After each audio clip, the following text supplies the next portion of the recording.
ఈ యోగాన్ని కొనసాగించి అభివృద్ధి పరిచి విస్తృతంగా నలుదిశలా వ్యాపింపజేయుటకు ముఖ్య కారకులు శ్రీ వేటూరి ప్రభాకర శాస్త్రి గారు, మీడియం నంబర్ 330, శ్రీ ఎన్ఆర్బివి గారు, మీడియం నంబర్ 650, శ్రీ మైనంపాటి నరసింహం పంతులు గారు, మీడియం నంబర్ 666. అనేక రకాల వ్యాధిగ్రస్తులకు ట్రీట్మెంట్ ఇవ్వడం ద్వారా యోగా సాధన పరిచయం చేసి యోగాని అభివృద్ధి పరచటంలో శ్రీ వేటూరి ప్రభాకర శాస్త్రి గారు విశేష కృషి చేశారు. కోర్సుల సాధన ద్వారా యోగాని దశ దిశలా వ్యాపింపజేసి నేటి యోగా సాధనకు పునర్జీవనం గావించిన ఘన కీర్తి శ్రీ మైనంపాటి నరసింహం గారికి చెందుతుంది.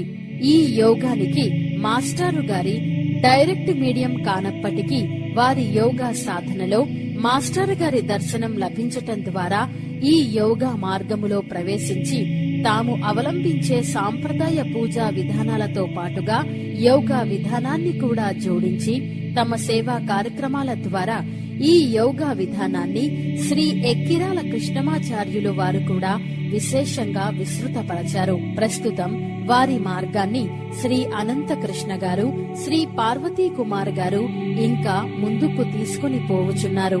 శ్రీ మైనంపాటి నరసింహం గారి జననం ఆగస్టు 25, 1883 సంవత్సరం. జన్మస్థలం గుంటూరు జిల్లా ఒంగోలు తాలూకా మైనంపాడు గ్రామం. తల్లిదండ్రులు శ్రీ మైనంపాటి శేషయ్య గారు, శ్రీమతి రంగమ్మ గారు.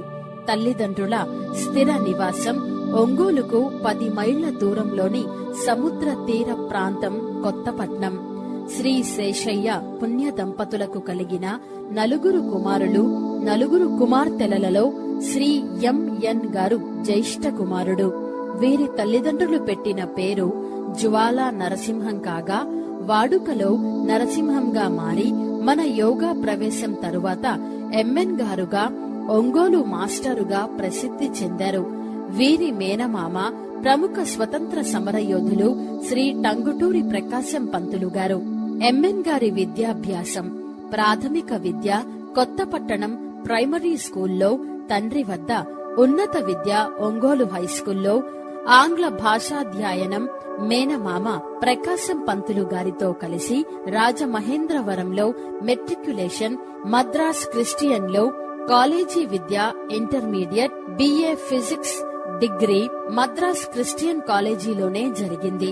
మెట్రిక్యులేషన్ లో 1901 సంవత్సరంలో మేటి విద్యార్థిగా, ఇంటర్మీడియట్ సెకండ్ ర్యాంకుతో ఉత్తీర్ణులయ్యారు.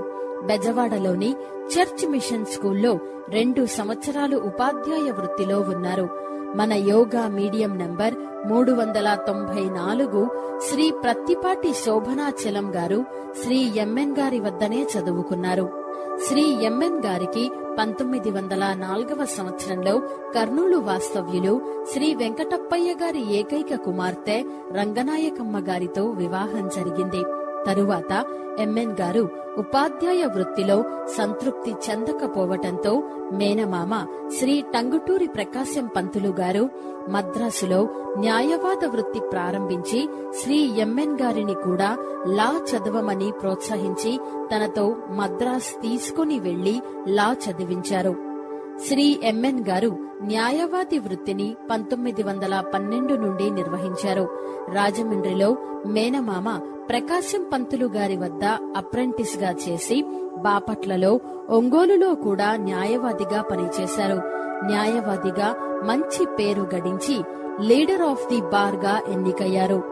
టెన్నిస్, బిలియార్డ్స్ క్రీడలలో ప్రావీణ్యులు. చీట్ల పేకాటలో కూడా సిద్ధహస్తులే. ఎంఎన్ గారికి 5 కుమారులు, 3 కుమార్తెలు సంతానం. లక్ష్మీ నరసమ్మ, శ్రీనివాసరావు, శేషు మాధవరావు, సావిత్రి, హృషికేశ్ వెంకటప్పారావు, శారద, మధుసూదనరావు, దామోదర్రావు గార్లు వరుసగా వీరికి కలిగిన సంతానం. శ్రీ ఎంఎన్ గారు 1919లో శ్రీరంగంలో జరిగే ముక్కోటి ఏకాదశి మహోత్సవానికి గాను కుటుంబ సమేతముగా చిన్నమేనమామ గారైన శ్రీ టంగుటూరు జానకీరాం గారి ఇంటికి వెళ్లారు. శ్రీ జానకీరాం గారు ప్రఖ్యాత హోమియో వైద్యులు. వీరు 1918లో కుంభకోణంలో మాస్టర్ సివివి గారిచే ఇనిషియేషన్ తీసుకుని యోగంలో చేరారు. వీరి మీడియం నంబర్ 316.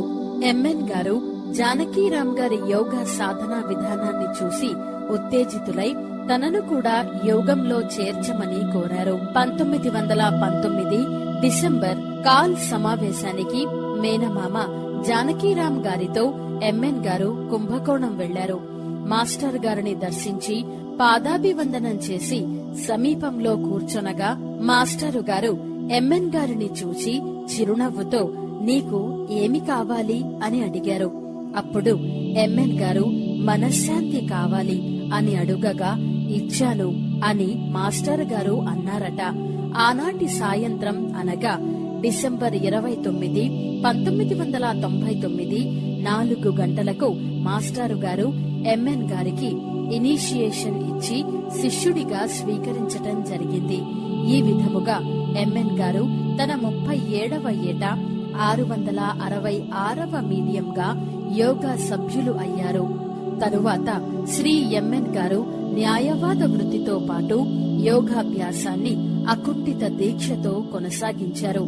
ఒంగోలు, బాపట్లలోని కొందరికి మాస్టర్ గారిచే ఇనిషియేషన్ ఇప్పించి అనేక మందికి యోగా చికిత్స చేసి వ్యాధులను నయం చేసి యోగా ప్రవేశం కల్పించారు. ఒంగోలులో లాయర్పేటలో గృహాన్ని నిర్మించుకున్నారు. తన 44వ ఏట సత్యయోగా స్కూల్ను భృక్తరహిత తారక రాజయోగ మండలి అనుబంధ సంస్థగా ఏర్పాటు చేశారు. 1928వ సంవత్సరం నుండి ప్రతి సంవత్సరం మే, ఆగస్ట్, డిసెంబర్ నెలలలో యోగా సమావేశాలు ఒంగోలులో జరిగేవి. కోర్సుల సాధన జరిగేది. పిడుగురాళ్లలో శ్రీ ఎంబీఎస్ గారి ఆధ్వర్యంలో నడిచేలా యోగా సెంటర్ను ప్రారంభింపచేశారు. కోర్సుల సాధనల ద్వారా యోగా సాధనా విధానాన్ని దశ దిశలా వ్యాపింపజేశారు. నేటి కోర్సుల సాధనల ద్వారా యోగాభ్యాసం చేయువారందరికీ శ్రీ ఎంఎన్ గారు ఆరాధ్యులు.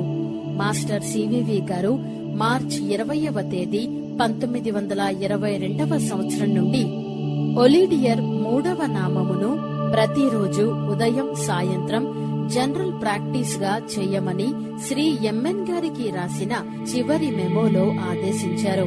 ఆనాటి నుండి ఒలిడియర్ 3వ నామమును సాధకులు జనరల్ ప్రాక్టీస్ నామముగా పాటించుచున్నారు. 1934వ సంవత్సరం మార్చి నెలలో బెజవాడలో శ్రీ పరమశివం గారి ఇంట్లో యోగా సమావేశంలో శిష్యులను ఉద్దేశించి 1940 మార్చి 11వ తేదీ సాయంత్రం ఏమి జరుగుతుందో పరిశీలించాలి, డేట్ నోట్ చేసుకోండి అని చెప్పారు. పురుషుడు అంటే ప్రకృతిని జయించిన వాడు అనే భావంతో నేను పురుషుడిని అయ్యాను అని ప్రకటించారు. శ్రీ ఎంఎన్ గారు తన శిష్యులతో మీరందరూ నా బిడ్డలు, మీరు నాకన్నా గొప్పవారిగా అభివృద్ధి చెందాలని అభిలాషిస్తున్నాను అనేవారు. శ్రీ ఎంఎన్ గారు తన జీవిత కాలములో యోగా సాధన ద్వారా అనేక అద్భుత కార్యాలను చేయటమే కాక అనేక మందికి వ్యాధులకు చికిత్సలు చేస్తూ మనం యోగం దశ దిశలా వ్యాపించుటకు విశేషంగా కృషి చేశారు. శ్రీ ఎంఎన్ గారు తను ముందే చెప్పిన ప్రకారం 1940వ సంవత్సరం మార్చి నెల 11వ తేదీన సాయంత్రం 4 గంటలకు గుండె నొప్పి బాధిస్తుండగా స్థూల శరీరాన్ని విడిచారు. ఈ యోగా సాధన వలన ఏమి సాధించగలమో ఇప్పుడు చూద్దాం. ఏ యోగంలోనైనా ప్రాథమిక దశ అభివృద్ధి అనేది సాధకులలోని శక్తి కేంద్రాలు, నాడుల చైతన్యంపై ఆధారపడి ఉంటుంది. మన యోగా సాధనలో ప్రధానంగా మాస్టర్ సివివి నమస్కారం అను మహామంత్రాన్ని ఇంకా కోర్సుల తాలూకు నామాలను ఉచ్చరించి మనలో జరుగు యోగా వర్కింగ్స్ ను గమనించటం జరుగుతుంది. మాస్టర్ సివివి నమస్కారం అనే ప్రిన్సిపల్ ని మరియు నామాలను ఉచ్చరించిన వెంటనే మన దేహములోని శక్తి తరంగాలు ప్రవేశించి దేహమంతా కలియ తిరుగుతూ యోగా వర్కింగ్స్ జరుగుతాయి. తద్వారా ఉండలీని షట్చక్రాలు చైతన్యం పొంది మన సూక్ష్మ దేహాలలోని మాలిన్యాలు తొలగింపబడి రెక్టిఫికేషన్ జరుగుతుంది.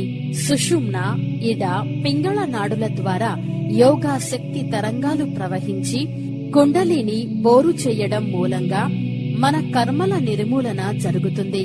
కర్మలను కూకటి వేళ్లతో పెకిలించి వెయ్యాలన్నదే మన యోగా ముఖ్య ఉద్దేశం. ఆ క్రమంలో సూక్ష్మ దేహాల వికాసం కలుగుతుంది. వెన్నెముక అడుగున ఉండే మూలాధార చక్రం చైతన్యం అగుట వలన శరీరం యొక్క కండరాలు, నరాలు, నాడీ వ్యవస్థ ఉత్తేజం చెంది రక్త ప్రసరణ సక్రమంగా జరిగి దేహారోగ్యం మెరుగై దేహం కాంతివంతంగా తయారవుతుంది. నాభికి మూలాధారమునకు మధ్యలో ఉండే స్వాధిష్టానం చక్రం చైతన్యం అగుట వలన సంతానోత్పత్తి వ్యవస్థ, జననేంద్రియాల వ్యవస్థ చక్కబడి సాధకులలో నూతన ఉత్సాహం పెంపొందుతుంది. నాభి స్థానములో ఉండే మణిపురక చక్రం చైతన్యం అగుట వలన జీర్ణ వ్యవస్థ చక్కబడి తద్వారా తీసుకున్న ఆహార పానీయాల ద్వారా లభించే శక్తి దేహానికి సక్రమంగా అందింపబడి మనిషి ఆరోగ్యం, శక్తి సామర్థ్యాలు పెరుగుతాయి. హృదయ స్థానములో ఉండే అనాహత చక్రం చైతన్యం పొందుట వలన మనిషిలో మానసిక వికాసం కలిగి సాటి జీవుల ఎడల ప్రేమ, సానుభూతి, దయ, కరుణ లాంటివి పెరిగి మనిషికి సున్నితత్వం సంతరించుకుంటుంది. గొంతు క్రింది భాగంలో ఉండే విశుద్ధి చక్రం చైతన్యమగుట వలన సాధకులు రకరకాల ధ్వనులు, సంగీతం, మాటలు వినగలుగుతారు. వివిధ విషయాలపై ఎవరో అదృశ్య వ్యక్తులు సందేశాలు ఇచ్చినట్లు, వారితో మాట్లాడినట్లు అనుభూతులు పొందుతారు. సత్య శోధన, త్యాగ నిరతి, విహీక వాంఛల ఎడల నిర్లిప్తత ఏర్పడతాయి. నుదుటి భాగంలో ఉండే అజ్ఞా చక్రం చైతన్యమగుట వలన సాధకులు గతములో ఎన్నడూ చూడని దృశ్యాలు, ప్రదేశాలు, జీవులు, మనుష్యులను దర్శించగలుగుతారు. దివ్య శక్తులను సొంతం చేసుకోగలిగే సామర్థ్యం పెరుగుతుంది. ఈ 6 చక్రాలు చైతన్యం చెందాక సాధకుని సాధనా పటిమ శిరస్సు ఊర్ధ్వ భాగమున ఉండే సహస్రం వికసించటానికి దారితీస్తుంది. సహస్రం ఓపెన్ అయ్యేటప్పుడు శిరస్సు ఊర్ధ్వ భాగంలో ఉష్ణం పుట్టి తేజోవంతమైన కాంతి పుంజములు ఒక ఫౌంటైన్ లాగా శిరస్సు నుండి వెదజల్లబడి ఒక కాంతిమయ మార్గం ఏర్పడుతుంది. ఆ మార్గం ద్వారా మనం అనగా సాధకుని ఆత్మ సూక్ష్మ లోకాలలో ప్రయాణం చేయగలిగే వీలు కలుగుతుంది. సాధకులు దీక్షతో సమర్థవంతంగా సాధన చేసినట్లయితే సూక్ష్మ లోకాలలో సంచరించి అచటి స్థితిగతులను తెలుసుకొని ఆ లోకాలలో మనగలిగే శక్తి సామర్థ్యాలను సాధించగలుగుతారు. ఆపై ఊర్ధ్వ లోకాలలో ఉన్న పరమ గురువులను, మహర్షులను, అవధూతలను, బుద్ధి జీవులను చేరుకుని వారి సాంగత్యం సాధించవచ్చు. ఇదే మముక్షువు స్థుతి. ఈ స్థితికి చేరుకునేసరికి సాధకులు కర్మ రాహిత్యాన్ని పొందియుంటారు కనుక ఇక వారికి పునర్జన్మ కూడా ఉండదు. పైన తెలిపిన స్థితులన్నింటినీ మన యోగా నామాల ద్వారా సాధించవచ్చు. కాకపోతే మనకు కావలసిందిగా యోగం, యోగా సాధన ఎడల అవగాహన, దీక్ష, పట్టుదల, క్రమశిక్షణ, అంకిత భావం. ఇంకా మన యోగా సాధన ద్వారా సైట్ అనబడే దివ్య దృష్టిని సాధించవచ్చు. యోగా ప్రారంభంలో ఎంటీఏ గారు సాధకులకు 6 సైట్లను ఇచ్చి తరువాత వాటిని మీడియంలు దుర్వినియోగపరచుట గమనించి వాటిని నిలుపుదల చేయటమైనది. ఇంకా 3 సైటులను కూడా ఇవ్వవలసి ఉన్నది. మన యోగంలో కోర్సు సాధన చేయుట వలన మానవ శరీరంలో ఉన్న రుగ్మతులన్నీ తొలగిపోయి శక్తివంతమైన దేహం తయారవుతుంది. బ్రీతింగ్ ప్రిన్సిపల్ సాధన చేయటం వలన మానవ శరీరానికి 60 తత్వాల ద్వారా సంభవించే వ్యాధి, వార్ధక్యం, మరణంలను నిలుపుదల చేయవచ్చు. వివిధ కోర్సుల సాధన ద్వారా మన సంచిత, ప్రారబ్ధ, అగామీ కర్మలను నిర్మూలించుకోవచ్చు. ఇంకా మన యోగా కోర్సులలో అతి ముఖ్యమైన పిట్యూటరీ కోర్స్ చేయునప్పుడు ఇది సాధన చేయుట వలన గుళిక అణిమాది సిద్ధులు లభించును అని మన యోగా డైరీలో వ్రాయబడి ఉన్నది. అంటే మన యోగా సాధన ద్వారా అష్టసిద్ధులు సాధించవచ్చునని తెలుస్తుంది. అష్టసిద్ధులు అనగా అణిమ అంటే అణువంత సూక్ష్మంగా మారిపోవడం, గరిమ అంటే అత్యంత బరువుగా మారిపోవటం, లఘిమ అంటే అత్యంత తేలికగా మారిపోవడం, మహిమ అంటే అత్యంత పెద్దగా పెరిగిపోవటం, ప్రకామ్యం ఎటువంటి పదార్థము నుంచైనా వెళ్లిపోగలగటం, ప్రాప్తి ఎటువంటి దానినైనా పొందగలగటం, ఈశత్వం శూన్యంలో ఉండే వస్తువులను జీవులను సృష్టించగలగటం, వశత్వం ఎటువంటి వారినైనా వశం చేసుకోగలగటం. ఈ అష్టసిద్ధులను మన యోగా సాధనలో పిట్యూటరీ కోర్సు సాధన చేయుట వలన సాధించవచ్చునని తెలుస్తుంది. ఇదేగాక యోగా డైరీలో అదృశ్యమగుట, ప్రత్యక్షమగుట అనే ప్రిన్సిపల్ కు టచ్ లభించుటకు ఒక నామం కూడా కలదు. అంటే సాధన సామర్థ్యం ఉంటే అదృశ్యమవ్వటం మరియు ప్రత్యక్షమయ్యే శక్తిని కూడా సాధించవచ్చు. ఇంకా శారీరక మానసిక రుగ్మతలను పోగొట్టుకొనుటకు, నరాలు అంతర శరీర భాగాల రుగ్మతలను పోగొట్టుటకు, తరుణ దీర్ఘ వ్యాధులను నివారించుటకు, శరీరానికి శక్తిని సంతరించుటకు కొన్ని ప్రత్యేకమైన నామాలు కూడా కలవు. కేవలం మాస్టర్ గారి నామాన్ని ఉచ్చరించి మన సాధకులు అనేక మంది వ్యాధులకు ఉపశమనం, నివారణ కలిగిస్తూ ట్రీట్మెంట్ చేస్తున్నారు. మరణరాహిత్యం సాధించాలనే మాస్టర్ గారి అంతిమ లక్ష్యం నెరవేర్చాలనే ఆశయంతో దీక్ష, పట్టుదలతో సాధన సాగిస్తే పైన తెలిపిన శక్తి సామర్థ్యాలన్నీ సహజ సిద్ధంగానే మనకు ప్రాప్తించగలవు. యోగా సాధన ఎలా చెయ్యాలి? యోగా సాధనకు ఎంటీఏ గారు ఇచ్చిన ముఖ్యమైన సూచనలు: ప్రతిరోజు నిర్ణీత సమయంలో క్రమం తప్పకుండా యోగ సాధన అభ్యసించవలెను. నీ గురువును దైవ సమానంగా భావించి నమస్కారం చేయవలెను. గురువుగారి సూచనలను తప్పక పాటిస్తానని వాగ్దానం చేసి క్రమశిక్షణతో మెలగవలెను. గురువుకున్ను నీకున్ను మధ్య శాశ్వత బంధం కలిగియున్నట్లు విశ్వసించుట వలన నీ యొక్క అభివృద్ధి కోసం మరియు కావలసిన సవరణలు చేయుటకు ఈ బంధం ద్వారా పరమాత్మ కృప శాశ్వతంగా నీ వైపు ప్రవహించును. ఈ బంధం వలన మనస్సు శక్తివంతంగా ఉంటుంది మరియు సంస్కరించబడుతుంది. నీ జీవితము నిరంతరం సుఖ సంతోషాలతో సాగిపోగలదు. మీలో పనిచేస్తున్న బ్రీతింగ్ ప్రిన్సిపల్స్ మీ యొక్క శరీరము, మనస్సు, మెదడును అభివృద్ధి చేయుటకు సహాయపడును. యోగము ద్వారా ఫలితాలు పొందాలంటే నీ యొక్క మనస్సును, ఉద్దేశ్యములను మీ యొక్క గురువుకు సమర్పణ చేసుకోవాలి. పైన చెప్పిన సూత్రములన్నీ రీడింగ్ ప్రిన్సిపల్, నన్ ఫైండర్ 1, ఫైండర్ 1, రిమోటింగ్ 1, అండర్స్టాండింగ్ 1, నాలెడ్జ్ 1 నుండి వచ్చినవి. సాధకులు ఒకటి ఖచ్చితంగా గమనించాలి. మనం సాధన చేసే విధానాన్ని, మన తప్పు ఒప్పులను మాస్టర్ గారి పైన వేసి అన్నీ మాస్టర్ గారే చూసుకుంటారు. ఎంత సాధన చెయ్యాలో అంత చేయించుకుంటారు. ఎవరు చెయ్యాలో వారి చేతే చేయిస్తారు. ఎప్పుడు చెయ్యాలో అప్పుడే చేయించుకుంటారు. ఏమి ఇవ్వాలో అదే ఇస్తారు. ఎప్పుడు ఇవ్వాలో అప్పుడే ఇస్తారు లాంటి బద్ధకస్తుల స్తోత్రాలను వదిలివేయాలి. మనకు భౌతిక లోకములో అగామి కర్మలు చేయుటకు వ్యక్తిత్వం ఉంటుంది. అది పరిస్థితులకు అనుగుణంగా మారుతూ ఉంటుంది.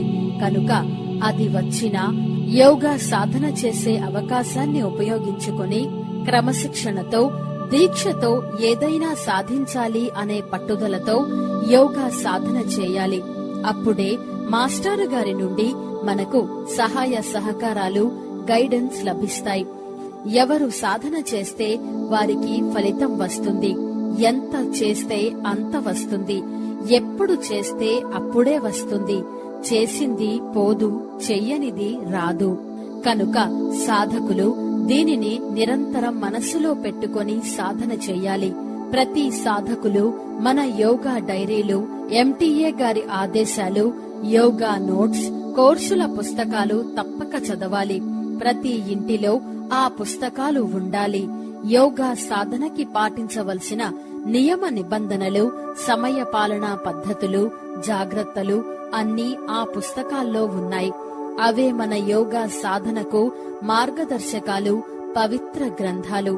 సాధకులందరూ మాస్టారు గారికి ఆత్మ సమర్పణ చేసుకుని అంకిత భావంతో జీవితాంతం ఈ యోగా సాధనలో తరించాలని ఆశిస్తూ మాస్టర్ సివివి నమస్కారం. మానవుడే మహనీయుడు, మానవుడే మహనీయుడు, శక్తియుతుడు యుక్తిపరుడు, మానవుడే మాననీయుడు, మానవుడే మహనీయుడు.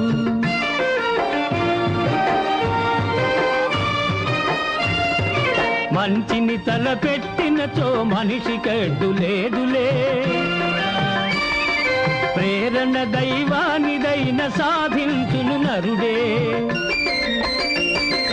మానవుడే మహనీయుడు, మానవుడే మహనీయుడు.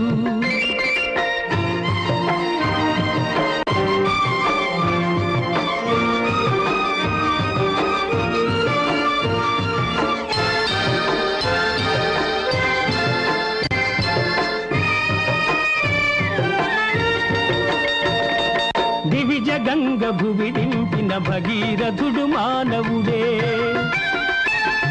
సుస్థిర తారగ మారిన ధ్రువుడు కూడా మానవుడే. సృష్టికి ప్రతి సృష్టి చేయు విశ్వామిత్రుడు నరుడే. జీవకోటి సర్వములో శ్రేష్టతముడు మానవుడే. మానవుడే మహనీయుడు, మానవుడే మహనీయుడు.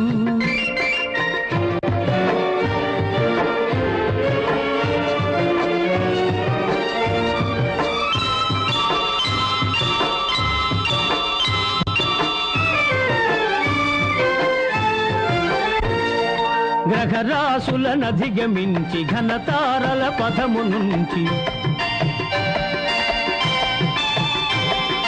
గ్రహరాశులనధిగమించి ఘనతారల పథము నుంచి, గగనాంతర రోదసిలో గంధర్వ గోళ తతుల దాటి, చంద్రలోకమైన దేవేంద్రలోకమైన,